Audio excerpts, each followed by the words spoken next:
Assalamualaikum warahmatullahi wabarakatuh. Perkenalkan, nama saya Dwi Intan Azhara dari kelas 11 MIPA 2. Di sini saya akan menjelaskan materi mengenai bahaya penularan dan pencegahan penyakit HIV atau AIDS untuk memenuhi praktek pendidikan jasmani, olahraga, dan kesehatan. Tanpa berlama-lama lagi, let's check it out. Nah, teman-teman pada tahu nggak sih apa itu HIV dan AIDS? Yang pertama adalah HIV. HIV adalah singkatan dari Human Immunodeficiency Virus.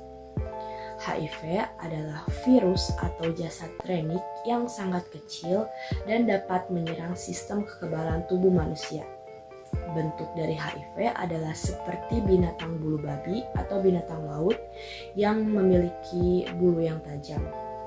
Nah, virus HIV dapat menyerang sistem kekebalan tubuh manusia dikarenakan sel-sel darah putih yang seharusnya membunuh bibit-bibit penyakit tidak dapat berfungsi dengan semestinya. Maka dari itulah kekebalan tubuh seseorang dapat dikatakan melemah dikarenakan virus HIV yang telah menyerang sel darah putih. Yang kedua adalah AIDS. AIDS adalah singkatan dari Acquired Immune Deficiency Syndrome. AIDS dapat diartikan sebagai tanda atau gejala-gejala penyakit akibat dari melemahnya sistem kekebalan tubuh dikarenakan sudah terjangkit virus HIV. Jadi AIDS itu adalah fase terakhir dari infeksi virus HIV. Berdasarkan dari data WHO, terdapat kasus HIV global hampir 1,5 juta pada tahun 2020 dan yang tertinggi ada di kawasan Afrika dengan 880.000 kasus. Yang kedua ada di Eropa dengan 170.000 kasus. Yang ketiga ada di Amerika dengan 150.000 kasus. Yang keempat ada di Pasifik Barat dengan 120.000 kasus. Yang kelima ada di Asia Tenggara dengan 100.000 kasus. Dan yang terakhir ada di Mediterania Timur dengan 41.000 kasus. Nah, selanjutnya adalah data yang ada di Indonesia. Berdasarkan data yang ada, jumlah kumulatif ODHA ditemukan atau kasus HIV yang dilaporkan sampai dengan Maret 2021 sebanyak 427.201 orang. Sedangkan jumlah kumulatif kasus AIDS yang dilaporkan sampai dengan Maret 2021 sebanyak 131.417 orang. Jadi secara keseluruhan jumlah orang yang terkena penyakit HIV ini yang ada di Indonesia lebih dari 500.000 orang. Setelah mengetahui data yang ada di dunia dan data-data yang ada di Indonesia, memangnya sebahaya apakah sih virus HIV atau AIDS ini? Nah, penyakit ini dapat menyebabkan infeksi yang sangat serius pada selaput lendir, lidah, tenggorokan, dan vagina. Penyakit ini bisa sangat berbahaya apabila sudah menginfeksi bagian dalam tubuh. Nah, salah satu penyakit yang paling berbahaya juga adalah meningitis. Meningitis adalah ancaman yang sangat serius bagi para penderita HIV atau AIDS. Bahaya apa aja sih yang dapat ditimbulkan dari HIV atau AIDS ini? Yang pertama yaitu merusak kekebalan tubuh manusia. Yang kedua, kematian. Ketiga, serangan bagi anak muda. Keempat, tidak bermoral. Kelima, depresi. 6, tunasusila. Dan yang ketujuh adalah gangguan jiwa. Nah, selanjutnya bagaimana sih penularan penyakit HIV atau AIDS ini? Yang pertama adalah penggunaan jarum suntik atau alat tusuk yang sudah tercemar HIV atau AIDS. Oleh karena itu, penggunaan jarum suntik secara bersama-sama oleh para pecandu narkotik dapat lebih mudah menularkan penyakit HIV atau AIDS itu. apabila salah satu dari mereka adalah pengidap HIV atau AIDS. Yang kedua adalah melakukan hubungan seksual dengan seseorang yang sudah terkena virus HIV atau AIDS. Yang ketiga adalah ibu hamil yang terkena HIV atau AIDS dapat menularkan kepada bayi yang ada di kandungannya. Selanjutnya adalah mengenai apa saja sih gejala yang sering terjadi pada pengidap HIV atau AIDS ini. Yang pertama adalah demam berkepanjangan. Yang kedua, nyeri pada daerah perut. Yang ketiga, selalu merasa kelelahan atau selalu berkeringat pada malam hari. Yang keempat adalah sakit tenggorokan dan susah menelan. Yang kelima, terdapat ruam pada kulit atau sakit kepala. Yang keenam adalah terjadi pembekakan pada area leher, lipatan paha, dan ketiak.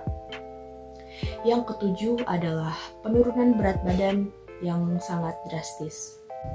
Nah, teman-teman tahu nggak sih, ternyata virus HIV itu ada fase perkembangannya loh. Yang pertama adalah fase period window atau periode jendela. Nah, pada fase ini seseorang yang sudah terinfeksi virus HIV tidak menunjukkan gejalanya sama sekali. Tetapi pada beberapa kejadian ada tanda-tanda yang timbul seperti pusing, flu, demam, dan lain-lain. Hal ini terjadi antara 2-4 minggu setelah seseorang terinfeksi virus HIV. Yang kedua adalah fase asimptomatik atau tanpa gejala. Nah, di fase ini pun seseorang tidak menunjukkan gejalanya sama sekali. Namun, CD4 atau CD4 yang ada pada dalam darah menurun secara perlahan-lahan karena terinfeksi oleh virus HIV. Yang ketiga adalah fase simptomatik atau bergejala. Pada fase ini, seseorang yang mengidap HIV atau AIDS dapat mengalami beberapa gejala-gejala ringan, namun tidak sampai mengancam nyawanya, seperti demam berkepanjangan, diare secara terus-menerus, sering merasa kelelahan, selalu berkeringat pada malam hari, terdapat ruam pada kulit, lalu batuk kering. Yang ketujuh adalah penurunan berat badan yang drastis. Fase yang terakhir adalah fase AIDS. Seseorang yang mengalami yang sudah terinfeksi virus HIV atau AIDS ini dapat mengalami gejala-gejala AIDS dikarenakan menurunnya kekebalan tubuh seseorang. Jadi muncullah beberapa penyakit-penyakit yang sangat berbahaya seperti radang paru-paru, tuberkulosis, kanker kulit, diare yang secara terus-menerus, menurunnya berat badan, dan penyakit lainnya yang dapat berakibat fatal. Nah, setelah mengetahui bahaya dan penularan dari penyakit HIV atau AIDS, kita juga harus mengetahui bagaimana sih pencegahan dari penyakit HIV atau AIDS. Yang pertama adalah pencegahan melalui hubungan seksual, tidak melakukan hubungan seksual di luar nikah. Yang kedua adalah pencegahan melalui darah, melakukan seleksi ketat ketika transfusi darah, dan berhati-hatilah ketika menggunakan alat suntik atau alat tusuk yang dapat melukai kulit. Yang ketiga adalah pencegahan melalui ibu kepada anaknya. Ketika seorang ibu yang sudah terinfeksi HIV, resiko penularan terhadap anak yang ada di kandungannya itu cukup besar. Oleh karena itu, ibu yang sudah terinfeksi HIV harus mempertimbangkan kembali tentang kehamilannya. Yang keempat adalah pencegahan melalui lingkungan. Yang pertama adalah lingkungan keluarga. Berilah informasi yang tepat kepada keluarga kita apabila seseorang termakan hoax. Yang kedua adalah lingkungan sekolah. Kita dapat mengusulkan beberapa kegiatan seperti webinar, seminar, atau kegiatan lainnya yang terkait dengan pencegahan virus HIV atau AIDS.